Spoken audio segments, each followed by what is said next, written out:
अब युनजे के पास जीवन को ठीक करने का बस एक ही तरीका था कि शायद उसे किस करके वो ठीक हो जाए, इसलिए उसे किस करने लगता है। फिर हमें पास्ट का सीन दिखाया जाता है जब जीवन और हेजी छोटी थी। तब उनके पेरेंट्स उन्हें कहानी के जरिए बता रहे थे कि प्रिंसेस बहुत ही सुंदर थी, तो जादूगरनी ने जलन के मारे उसे श्राप दे दिया और उसे एक लड़का बना दिया। फिर वो उनसे पूछते हैं कि अगर तुम दोनों भी एक दिन लड़का बन गई तो हेजी तो खुश होने लगती है कि मुझे तो बहुत मजा आएगा, मैं स्ट्रांग बन जाऊंगी।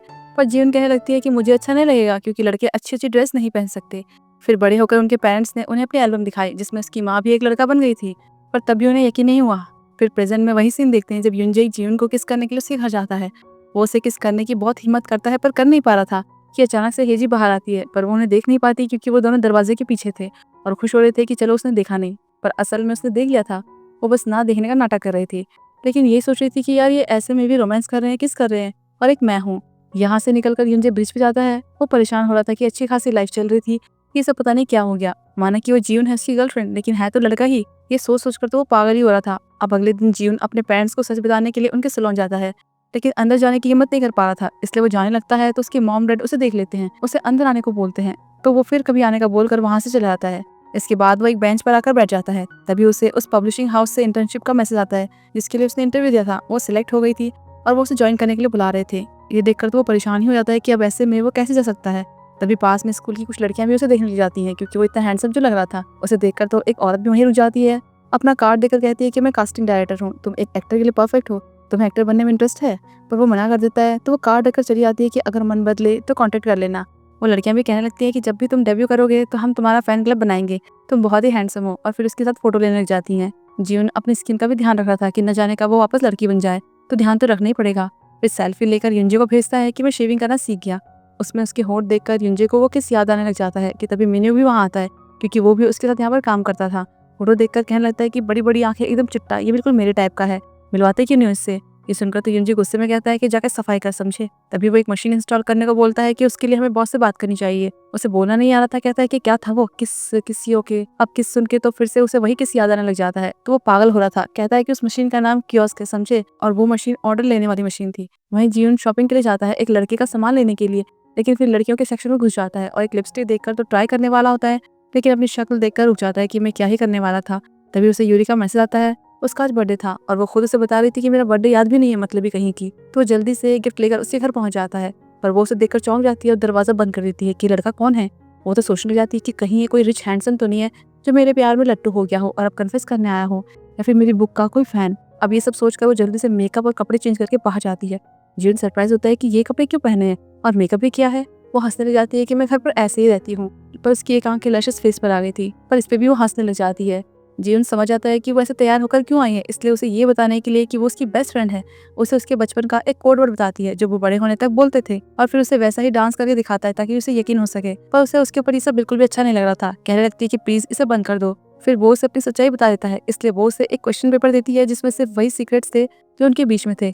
तो जीवन सबका सही आंसर दे देता है। अब इससे यूरी को यकीन हो जाता है कि ये जीवन ही है, इसलिए पहले तो उसे अच्छे से देखती है, एकदम तसल्ली करके। उसने इसलिए भी जल्दी यकीन कर लिया क्योंकि जीवन ने उसे इस बारे में पहले बताया था कि हो सकता है कि कभी वो लड़का बन जाए, तब उसे यकीन नहीं हुआ था, पर अब हो गया।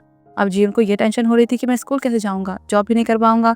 पर उसकी थर्ड की फ्रेंड उसे क्लोज जा रही थी, बार बार उसे टच करने की कोशिश कर रही थी, और सोच भी ये रही थी कि अगर युंजे ने तुझसे ब्रेकअप कर लिया तो मैं हूं ना, तेरा अच्छे से ध्यान रखूंगी। ये सुन के तो उसे खांसी आ जाती है। कहता है कि मैं जीवन हूँ, भले ये भी लड़का हूँ पर हूँ तो लड़की ही।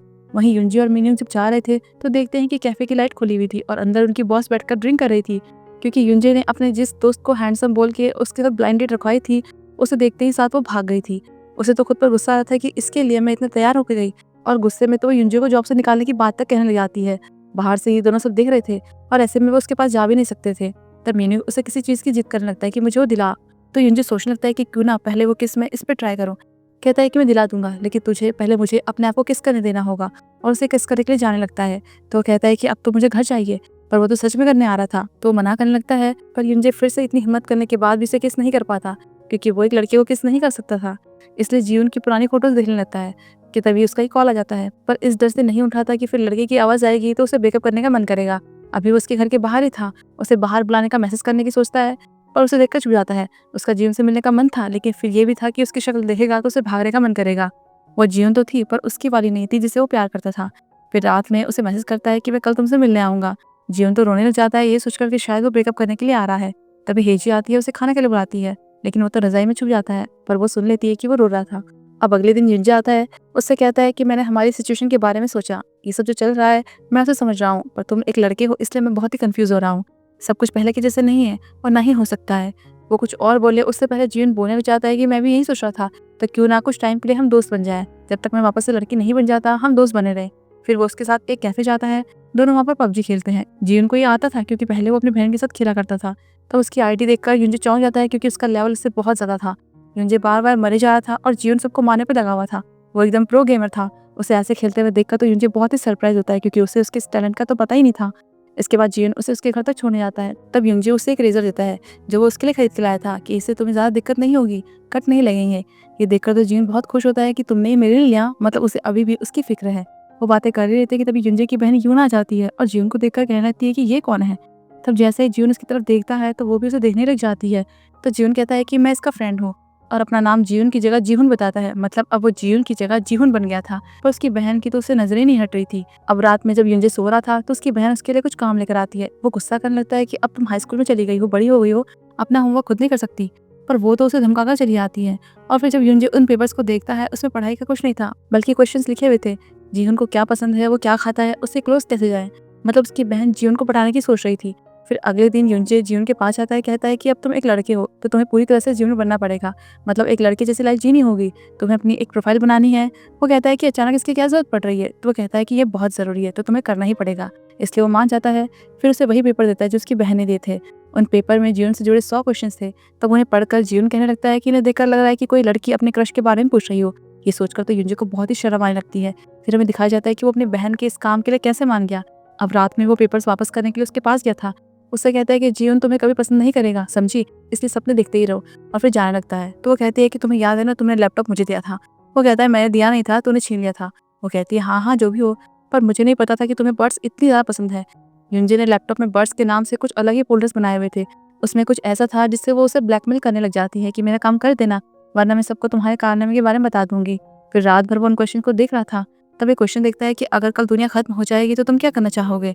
तो अब प्रेजेंट में जीवन वही क्वेश्चन पढ़ रहा था। युंजे कहता है कि इसे भरने की जरूरत नहीं है, पर जीवन को तो इन सब में मजा आ रहा था।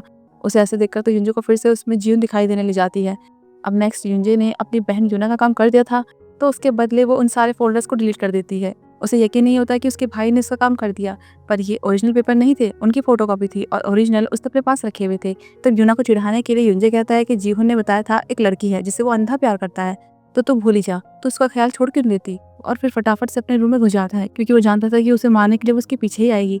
और वो सच में उसके पीछे आती है, उसका दरवाजा तोड़ने लगती है कि मुझे पता है कि तू झूठ बोल रहा है ताकि मैं गिव अप कर दूं, और उसे दरवाजा खोलने को बोलती है। हालात सुनकर उसकी माँ उसे चुप कराकर वहां से भगा देती है। नेक्स्ट सीन में जीवन को देखते हैं, वो यूरी के पास आया हुआ था।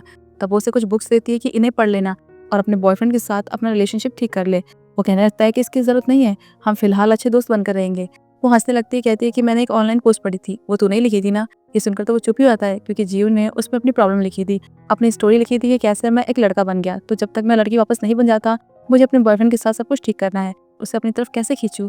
और ये पोस्ट पढ़ते ही यूरी समझ गई थी कि वो इसने ही लिखी होगी।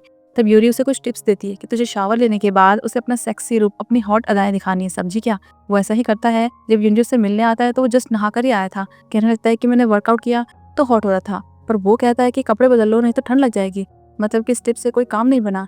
यूरी ने उसे दूसरी बात ये बताई थी कि उसे दिखाओ तुम कितने अच्छे, चार्मिंग और स्ट्रांग हो। तब वो यही ट्राई करता है। यूजी उसके लिए खाना बना रहा था तो वो उसे साइड करके खुद करने लगता है, लेकिन गलती से अपनी उंगली ही काट देता है। फिर क्या, ये प्लान भी ठुस। और तीसरी बात ये बताई थी कि उसे बहुत ही प्यार से देखना है, उसे इशारे करना, तो वो वही करता है। उसे आंख मारते हुए देखकर यूजी कहने लगता है कि तुम्हारी आंख में दर्द हो रहा है क्या। इससे तो बेचारा चुपचाप खाने ही लग जाता है। यूरी ने उसे एक और स्ट्रेटेजी बताई थी। तो फिर जब यूजी जाने लगता है तो जीवन उसे आज रात यहीं रुकने को बोलता है, पर यूजी कहता है कि मुझे अपने पेरेंट्स से परमिशन लेनी पड़ेगी, अगर मैं अभी बोलूंगा तो समझो मैं गया। मतलब इतना सबके बाद भी सब कुछ जीरो हो गया। फिर वहां से बाहर जाते ही यूजी हंसने लग जाता है क्योंकि वो समझ गया था कि जीवन क्या करना चाह रहा है। फिर अगले दिन कैफे जाता है तो मिन्यू उसे अपना दुखड़ा सुनाने लग जाता है क्योंकि उनका कोई फ्रेंड था, उसकी भी गर्लफ्रेंड बन गई थी। इसलिए यूजी को कह रहा था कि मेरी हेल्प कर दे, कोई सेट करवा दे, मेरे साथ ब्लाइंड डेट पे चल ले। कि तभी जीवन वहां आ जाती है, मतलब कि आ जाता है। उसे देखकर तो मिन्यू पूछने लगता है कि ये कौन है। वो बताता है कि ये मेरा दोस्त है। तो मिन्यू उससे ही हेल्प मांगने लग जाता है, पर वो मना कर देता है कि मैं कुछ नहीं कर सकता। फिर बात करते हुए मिन्यू यूजी से कहता है कि तुम्हें जिमिन पसंद है ना, वो कोई ड्रामा की एक्ट्रेस थी। कहता है कि एक लड़की है जो उसकी तरह दिखती है, तो आज रात मेरे साथ चलो, उससे मिल लेना। ये सुन के तो जीवन उसे घूरने लग जाता है और जेलस होकर मिन्यू से कहता है कि ठीक है, मैं तुम्हारी हेल्प करूँगा, मैं तुम्हारे साथ ग्रुप ब्लाइंड डेट पे जाऊँगा, क्योंकि अगर वो नहीं जाएगा तो कहीं यूंजे ना चला जाए। फिर इसके बाद वो मिन्नू के साथ वहीं जाता है, लेकिन उसे पता चलता है कि ब्लाइंड डेट कैंसिल हो गई। इससे बेचारा मिन्नू बहुत ही अपसेट हो जाता है, तो जियून को अपने साथ ड्रिंक के लिए ले आता है। अब जियून यूंजे को ये बता देता है, तो वो कहता है कि कोई प्रॉब्लम नहीं, तुम इसके साथ जाओ। बस सोचने लगता है कि कहीं मेरे पीठ पीछे उन्होंने कुछ कर लिया तो। और वहीं जब वो लोग खाना खाने लगते हैं तो मिन्नू जियून में बहुत सी चीज़ें नोटिस करता है, जैसे कि वो सर्व कर रहा था, हर चीज़ एकदम परफेक्ट कर रहा था, तो उसे वो काफ़ी इंटरेस्टिंग लगता है। फिर ड्रिंक करने के बाद कहने लगता है कि मैं इतने अच्छे से रेडी होकर आया और लड़की ने ब्लाइंड डेट कैंसिल कर दी। तो जियून कहने लगता है कि ऐसे लोगों पे अपनी एनर्जी वेस्ट क्यों कर रहे हो, तुम्हारे आसपास भी बहुत सारे लोग होंगे जो तुम्हारी केयर करते होंगे। उसकी बातें सुनकर मिन्नू बहुत ही इंप्रेस होता है कि आज से पहले कभी किसी ने मुझे ऐसे दिलासा नहीं दिया, इतने हैंडसम और इतने अच्छे होकर भी तुम्हारी कोई गर्लफ्रेंड कैसे नहीं है। तो वो कह देता है कि मैं किसी को डेट कर रहा हूँ। फिर जैसे ही फोटो दिखाने लगता है तो रुक जाता है, क्योंकि वो दिखा नहीं सकता था, और वॉशरूम जाने लगता है। पर गलती से लेडीज़ वॉशरूम चला जाता है, उसे देखकर कोई लड़की चिल्ला देती है, इसलिए वो बाहर निकल जाता है। फिर जेंट्स वॉशरूम में जाने के बाद उसे बहुत ही अजीब लग रहा था, इसलिए बहुत सारी ड्रिंक कर लेता है। अब जैसे ही युंजे को ये खबर मिलती है, वो जल्दी से उसके पास जाने लगता है। तब उसकी बहन यूना उससे एक और काम कराने के लिए आती है, लेकिन वो तो जल्दी में था, इसलिए निकल जाता है। तब वो उसके बैग में वही पेपर्स देख लेती है। इधर युंजे मिन्यू के घर आता है तो उसे शर्टलेस देखकर चौंक जाता है, उस पर गुस्सा करने लगता है कि तूने ये क्या किया, जीवन कहाँ है।